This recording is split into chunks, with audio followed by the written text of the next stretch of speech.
Automation in Manufacturing. I am Neha Joshi, Assistant Professor in Mechanical Engineering Department at LJ Institute of Engineering and Technology. In today's session, we will discuss chapter Introduction of Automation in Manufacturing.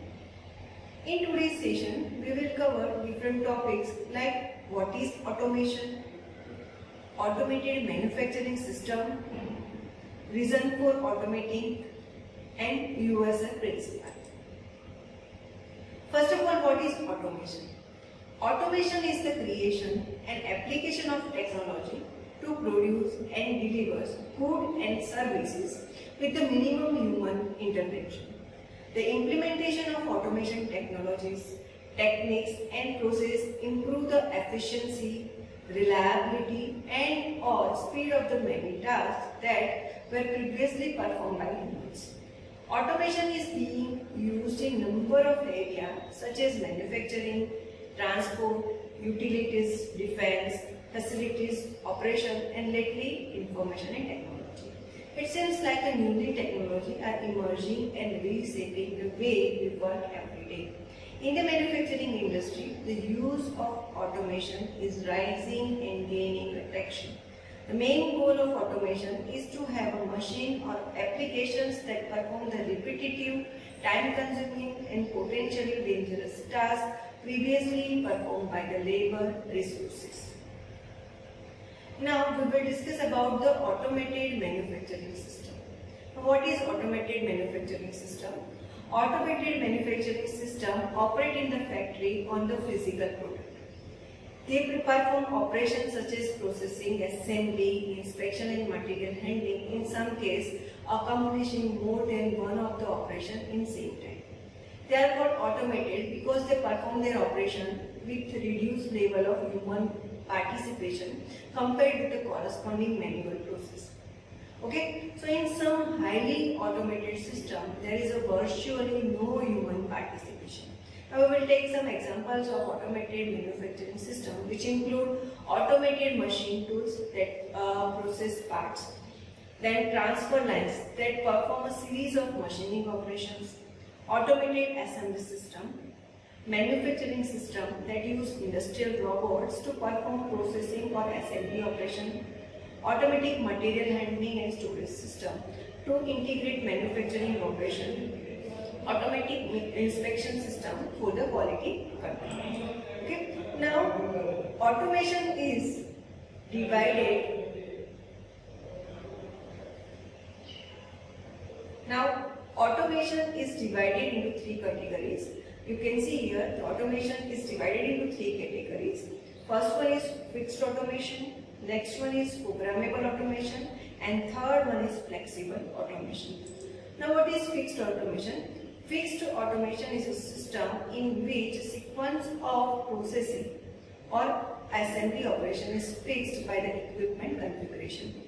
Each operation in the sequence is usually simple, involving perhaps a plain linear or rotational motion or uncomplicated combination of two, such as the feeding of a rotating spindle.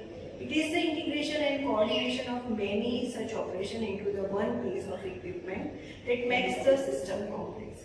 Typical features of the fixed automations are high initial investment for custom engineered equipment, then high production rate, and relative inflexibility of the equipment to accommodate the different product variety. The economic justification for fixed automation is found in products that are produced in a very large quantity and high production rate. The high initial cost of the equipment can be spread over a very large number of units, thus making the unit cost attractive compared to the alternative method of the production. Now we will take the one example of the fixed automation, include machining transfer line and automated assembly machine.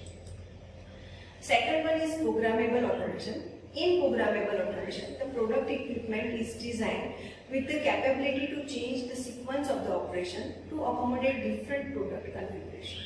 The operation sequence is controlled by the program, which is a set of instructions coded so that they can be read and interpreted by the system.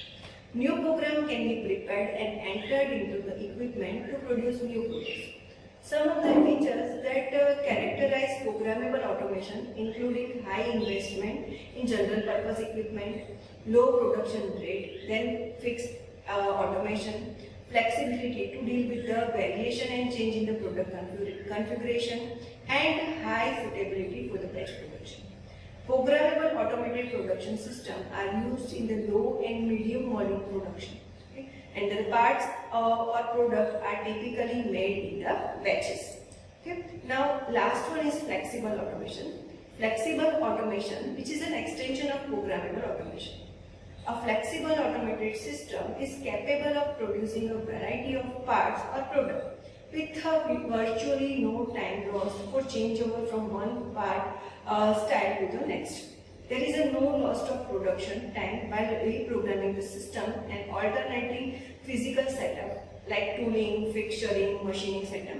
According to the system can be produced various mixes and schedules of the part or product instead of requiring that be made in the batches.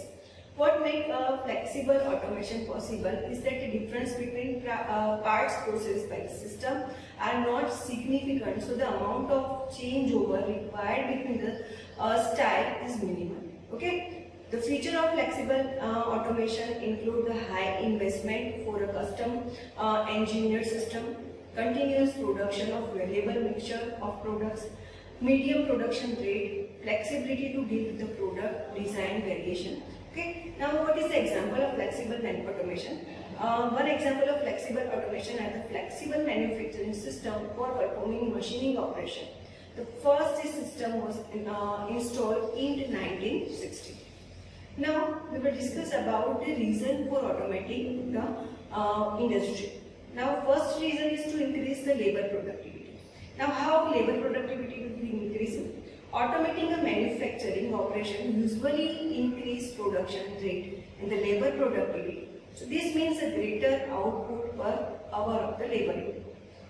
Next one is to reduce the labor cost. Now, ever increasing labor cost has been and continues to be trend in the world's industrial society. Consequently, higher investment in automation has become economically justified to replace the manual operation. Okay, so machines are increasingly being substituted for the human labor to reduce unit production cost. Third one is to mitigate the effects of labor shortage. There is a general shortage of labor in many advanced nations, and this has simulated the development of automated operation as a substitute for the labor.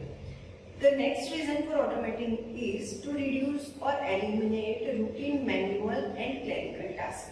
Okay, in general, and you can see, and argument can be put for that there is a social value in automating operation that are routine, boring, and fatiguing and possible risk tasks.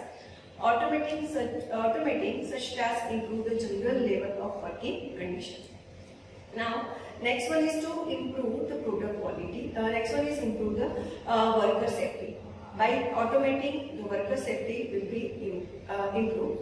Next one is to improve the product quality. Now, automation not only result in the higher production rate than the manual operation, it also perform the manufacturing process with greater uniformity and conformity to quality specification. Next one is to reduce the manufacturing lead time. Okay. Now, how manufacturing lead time will be reduced? Automation helps reduce the elapsed time between the customer order and product delivery, providing a competitive advantage to manufacture the further order. By reducing manufacturing lead time, the manufacturing also reduced in the in-process inventory. Next reason is to accomplish process that cannot be done manually. Now, certain operation cannot accomplish would be the machine. Okay. This process requires precision, whether minimization or completely of the geometry that cannot be achieved manually. Okay, so this is the reason for approaching the process that cannot be manually. And last one is to avoid the high cost of non-automatic. There is a significant and competitive advantage gained in automating and manufacturing plant. The advantage cannot easily be demonstrated on the company's project and authorized form.